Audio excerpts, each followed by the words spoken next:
Hi, I'm Dan Small. Welcome to Deer Hunt, Wisconsin. This is our 33rd annual special to help you get ready for Wisconsin's gun deer season. Coming up, we'll talk to successful hunters, look at research on pneumonia in deer, join biologists as they study elk calves, and provide a hunting forecast for each region of the state. We'll also feature photos you sent us of your hunt. All that and more on Deer Hunt, Wisconsin 2023.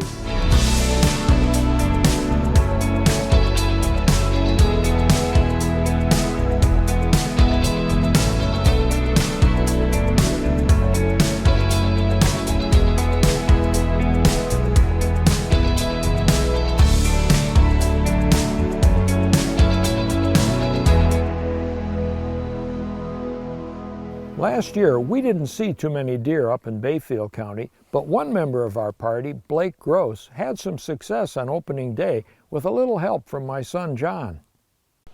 So I didn't get an opportunity to hunt when I was younger, just function of where I was living and the opportunities that I had. It wasn't until the past couple of years when I moved back to Wisconsin, I was able to do hunter safety online and get out in the woods with my friend John.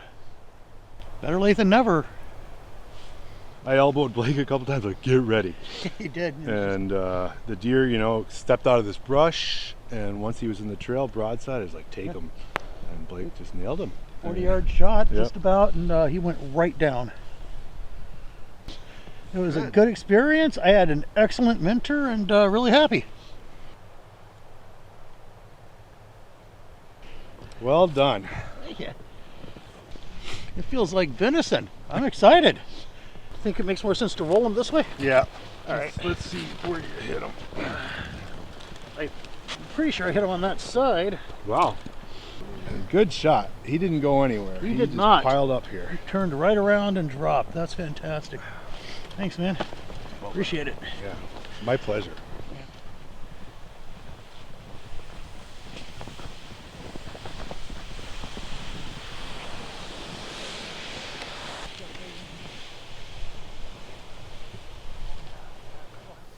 Well, Blake, congratulations. That's your first deer, I understand. It is, Dan. Thanks. Well, you did a great job killing it, but now somebody's got to field dress it.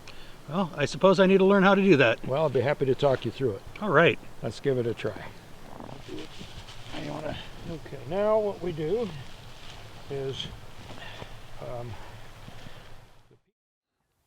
deer hunting regulations are now combined with those for small game, waterfowl, and turkey hunting in one booklet. It's available at any licensed vendor and on the Department of Natural Resources website. Download a copy to your phone and you'll have all the information you need at your fingertips. If you have internet access in the field, the DNR hunting webpage has links to the regulations, shooting hours, public lands, game registration page, CWD sampling locations, Go Wild, and more. This page replaces the DNR's Hunt Wild app. That was retired in June. Many of us hunt on private land, and some of us manage that land to enhance habitat and food for wildlife. Michael Murphy and my son John walked John's land in Bayfield County and talked about how he can improve the hunting there. Mike, right here is one of the spots where we regularly see water actually pool up. Oftentimes when there's more water and it's not a drought situation, this will be running in this creek, but there's a bend here, with some rocks, and it's created a hole. Would that standing water not be a great water source for a deer on a food plot or on a bedding area? It could be. The one thing I guess you'd want to check to make sure is that your water is deep enough that it doesn't become what we call brackish, or where it's actually it'll look like a haze on it. If you get like something like that, then the deer, unless they're absolutely really desperate, will not use it. But what you can use in lieu of that, if that is the case, is actually take a cattle tank and dig a hole in this intermittent stream area and allow that to fill up. And that would be a great water source for it if that becomes brackish. Why again did we want to choose this location? One of the places that is a great place to look for food sources late in the season is along open water, trout streams. You're going to have green along those edges, rivers, even ponds. By studying the cameras last year, we saw this was a major travel corridor between the bedding area and the food plots. The other thing, when we set the stand up, is we had it facing west because it's mainly a morning stand. Okay, so what that allows is you're not looking into the sun, but yet when the deer are coming towards you, they're looking into the sun. They'll break up that silhouette of you in that tree. One way to attract deer to your property and hold them there is to plant food plots. Here's Chippewa County landowner Aaron Zwiefelhofer, who tells us he noticed a change in deer activity after he started planting food plots on his property.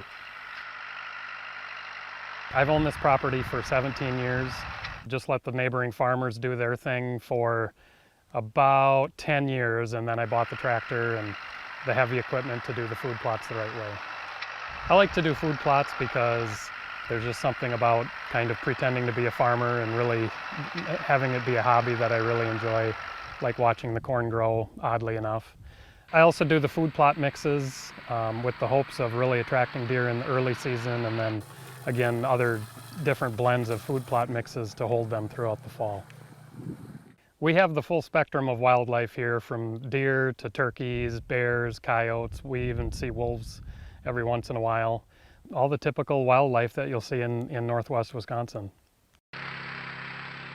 Food plotting helps us see a lot of deer early season. They're coming out into the food plots in the daylight, coming out early, not going to the neighboring crop fields, but they'll come to our food plots early. And then later in the season, again, the corn typically holds them. The does will be in here feeding during the rut, which attracts the bucks. The thing that I've seen change the most over the years is, especially when I have corn, the deer stick around here late into the fall and into the early winter. They used to be right after the gun hunting season, the deer would pretty much disappear, go into the big woods or go find food somewhere else. But now that I've been doing this and planting corn, the deer will stay in through December and even into January. Food plots can help you see and shoot more deer, but regardless of where you hunt, we all look forward to the same opening day. And this year, the 9-day firearms deer season runs from November 18th through the 26th. The muzzleloader season runs for 10 days immediately following the gun season, November 27th through December 6th. And in all Metro Zone subunits, the firearms season runs through December 6th. Some Metro Zone subunits offer free antlerless tags, so check the regulations for these options before you hunt. The antlerless only holiday hunt runs from December 24th through January 1st in all or part of the 39 farmland zone counties shown on this map and on page 11 of the Hunting Regs booklet. To participate, you or someone in your party must have an unused antlerless tag for the unit and land type where you're hunting. Right after last year's gun deer season, we posted this video on our social media sites. Hi folks, Dan Small here. If you have a successful deer hunt or an interesting deer camp and want to share photos or videos, you can do it with your phone. Just make sure you turn it horizontally because it'll look better on the screen that way. And you can send them to us on our Deer Hunt Wisconsin Facebook page, and we might use your photos or videos on a future episode of Deer Hunt Wisconsin. That video got a great response, and we'll show you some of those shots throughout the show. Here's the first of them.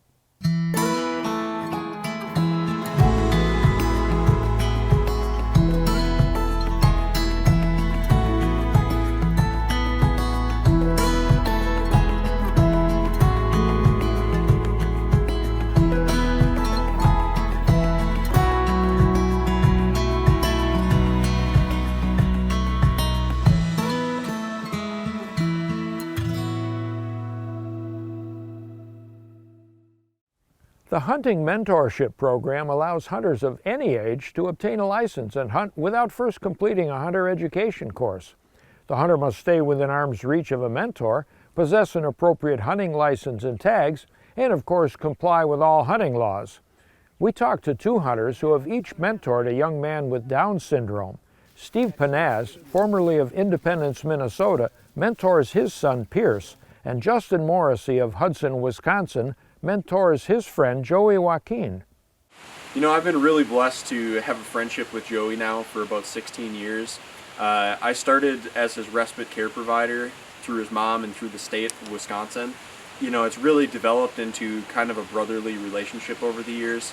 About 5 years ago, I started bringing him out hunting and teaching him all about it, and it's just been amazing to see him grow a passion for the outdoors and just have something to really share together like that. This is nuts, isn't it? Yeah, it's nuts. Pretty cool morning, huh? Yeah, it's cool. Yeah, dude. Look at that. Mr. Joaquin. Perfect. All right, you can set it right there, okay? You can set it right there. How do you feel right now? It's good. Good? Yes. Perfect. Dude. Big old boy. Yes. Knuckles. Yeah. It's been great to connect with Steve, to come up with these ideas of how we can create more opportunities for Pierce and Joey. It truly means a lot to me to have a friend like Steve. You know, Pierce is Steve's son. Joey is basically a brother to me. It still is really good to go out and hunt by myself and try to accomplish things by myself, but it just misses that community social aspect that I really think brings hunting up another notch for people. It's over here. Where? Go get it. No hugging, just shaking hands, all right? Where? Yes.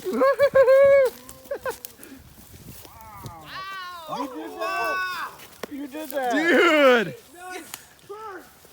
Nice job, buddy. Wow. Look at that guy. One of the best parts about the hunting experience, like shooting a first deer, or once you get it, going through the whole process together and learning together and teaching each other, like that to me is what hunting is all about, and it created a great friendship between Joey and Pierce. Go, Pierce. Come on. Go, Joey. Come on, Joey. You gotta Go, pull guys. it, dude. Hurry up. Pull. Pull. Pull.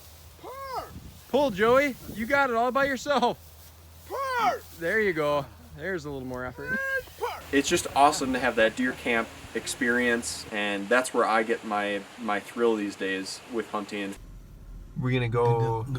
Go deer hunting. Yeah. I got the camera. I got the big gun here. Joey's got the 308 on him, and we're gonna stay right by each other the whole way. We're gonna hopefully get him his first deer. Yeah. Could be a doe or a buck. We're gonna take either one, right? Yeah.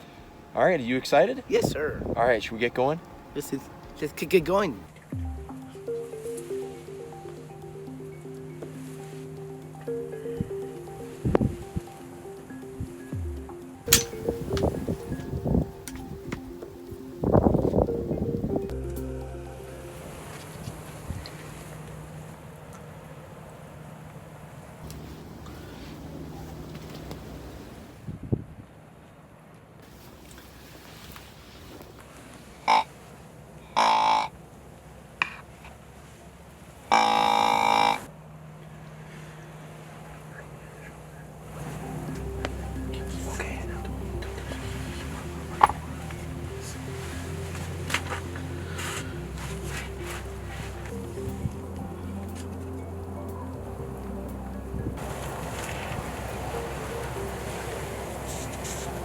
Don't shoot.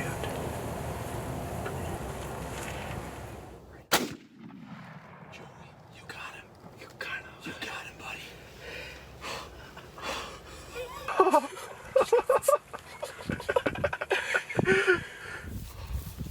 Look at that. Joey Joaquin. It's your first buck, buddy. You got him. A nice 6-pointer, huh? 6? Yep. Perfect. Look at this guy. Look at that, bud. Look at that. Oh my goodness. What do you think? It's just good. This is just so good, isn't it? Yes. We're only just gonna grow this into something more, and this is a great model that we've created. These two guys with Down syndrome. I mean, if they can do it, I really truly believe that anybody can go out, and as long as they have a good mentor and a good teacher, I think the sky's the limit. All of you watching Deer Hunt Wisconsin, I encourage you to get out and become mentors this fall. The most important thing is to just go out and try things and live and experience life in the outdoors in the healthiest way that you can. So make this fall a fall to remember. Become a mentor and bring a +1 in the field with you.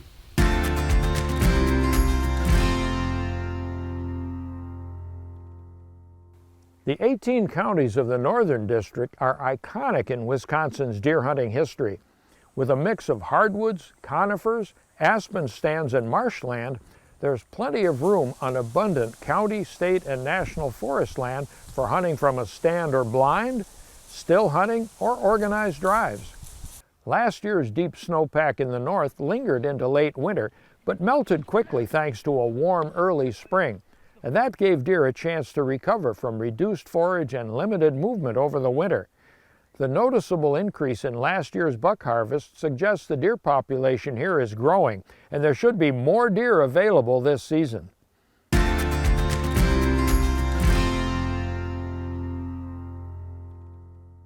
The Northeast District offers a diverse mix of deer habitat types that range from hardwood forest in Marinette and Oconto counties to the flatter agricultural and wetland complexes of Winnebago, Fond du Lac, and Calumet counties. In the central counties, a mix of fertile farmland, bottomland forest, and upland forest provides ideal deer habitat. Marinette and Oconto counties are split into 2 deer management units by the boundary of the northern forest and central farmland zones. More antlerless permits are available this year in Marinette County, but Oconto County has the same number as last year. In the central counties, deer numbers are still above healthy levels in many areas. In the southern and Lake Michigan portions of the district, deer habitat is more fragmented and there's higher hunting pressure, especially during the opening weekend of gun deer season. Elk are a larger member of the deer family, and they were native to Wisconsin. Many deer hunters are also interested in elk, so we thought we'd take a look at how the elk are doing. This past spring, we spent a day in Jackson County with DNR elk biologist Christina Kazuski and a crew of volunteers as they searched for newborn elk calves. Elk were native here in Wisconsin. They were extirpated in the 1800s. In 1995, elk were reintroduced into the Clam Lake area. They were sourced from a herd in Michigan. Reintroduction efforts began in 2015 when 23 elk were released in Jackson County, and then in 2016 an additional 50 elk were released. And those elk were sourced from a herd in Kentucky. One reason elk were brought from Michigan as well as Kentucky were to help with genetic gene flow within the herd. Our main objective today is to collar the newborn elk calves in order to determine the calf survival to year 1. Putting out these GPS collars on the newborn calves allows us to get that data point. We can go in and investigate causes of mortalities, and that's a bit of information that we get as well from the collars. Also, this year we're utilizing GPS collars on our calves, so we can get synchronized data from the cow collar and the calf collar. So we take small, slow, methodical sweeps throughout the woods. We're looking for that calf hidden in the vegetation. Typically the calf is motionless and quiet. That's their natural way to evade predators. So sometimes they can be quite difficult to see. If we find the calf, everyone will stop, we'll point out where the calf is at. We'll make this large circle around the calf, and we're able to constrict our circle down even greater and then put our hands on the calf.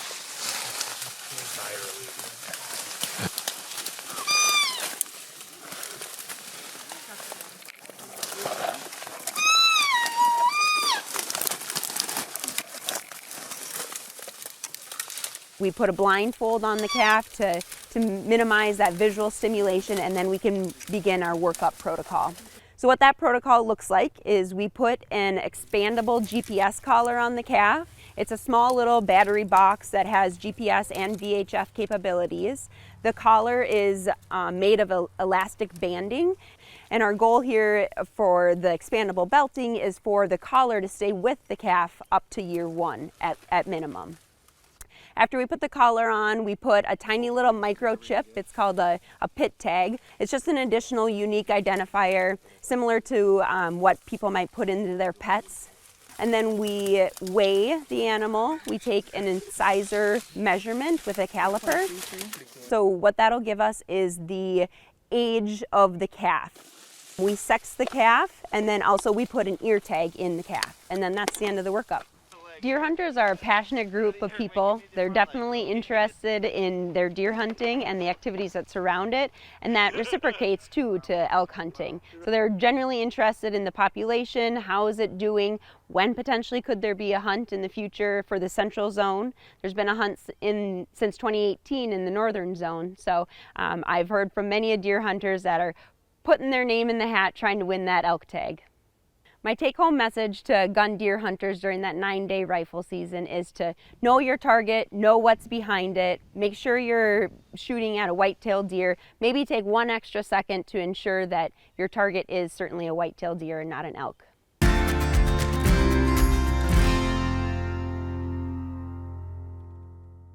The Southern District encompasses a wide range of deer habitat types, from the wooded ridges and coulees in the southwest to the flat productive farmlands of the south central and the urbanized counties along Lake Michigan. Last year's mild winter should lead to ample opportunities this fall.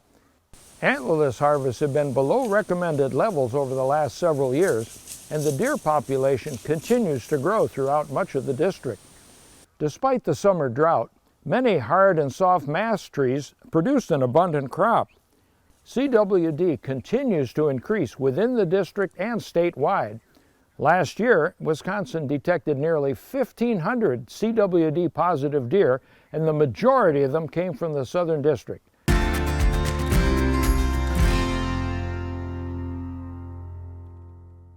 The varied landscape of west central Wisconsin offers some of the most productive deer habitat in the U.S. Last winter was relatively mild here, and overall it didn't have a significant impact on the deer herd. By early April, warmer temperatures and rapid snowmelt gave deer better access to available food sources. Most of this region is private land, but there are public lands scattered throughout the area that provide quality hunting. There's extensive public land within the central forest zone counties where deer numbers are lower than in the western and eastern counties, but hunters can still expect to find ample hunting opportunities. Hunting pressure has been on a steady decline in the central forest zone over the last 10 years or so. Hunters there will enjoy a more relaxed hunt, but may also see less deer movement during the gun deer season as a result. Most of the counties of the district have had CWD positive deer either within or close to their boundaries, and hunters are encouraged to have their deer tested for CWD.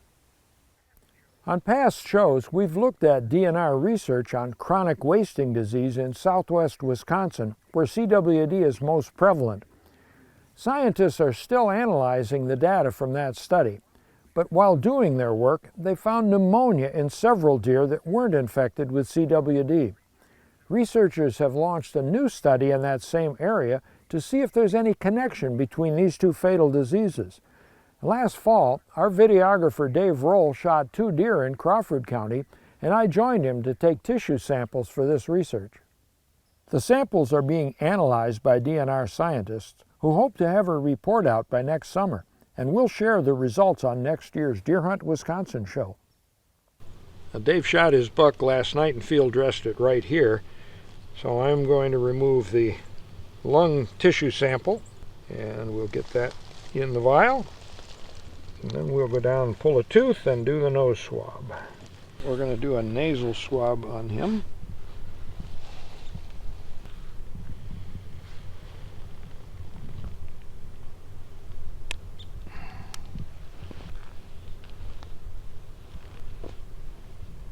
And that goes in the kit. And then we'll take a tooth. Here we go. Now all we need to do is get both deer tested for CWD and send all the samples to the DNR. Scientists are continuing to study the prevalence and spread of CWD, and they need your help to do it. Regardless of where you hunt, you can have your deer tested for CWD free of charge, and you'll find a list of sampling stations and self-service kiosks on the DNR webpage under the keywords CWD sampling. You'll get test results in a week or two. We have all our deer tested, and I encourage you to do the same.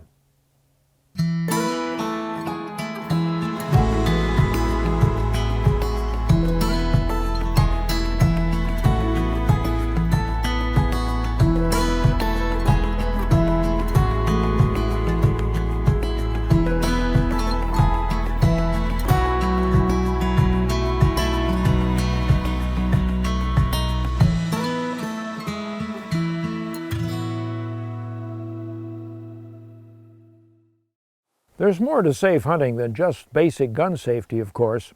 Always unload your gun or open the action before you cross a fence. And if you're hunting with a friend, hand your gun to your partner and then cross the fence. When hunting from an elevated stand, unload your rifle and use a rope to raise and lower it. Always wear an approved safety harness when hunting from an open elevated stand, and connect your harness to a lifeline when climbing into and out of your stand. And when you're in your stand, connect your harness to a secure line behind you. Use a pair of binoculars to look for deer or check out another hunter. Never use your rifle scope to look at another person. We hope you've enjoyed this episode of Deer Hunt Wisconsin. You'll find links for more information on the Deer Hunt Wisconsin Facebook page, and all the segments from this year's show are posted on our Deer Hunt Wisconsin TV YouTube channel. I'm Dan Small. Thanks for joining us. Have a safe and successful gun deer season.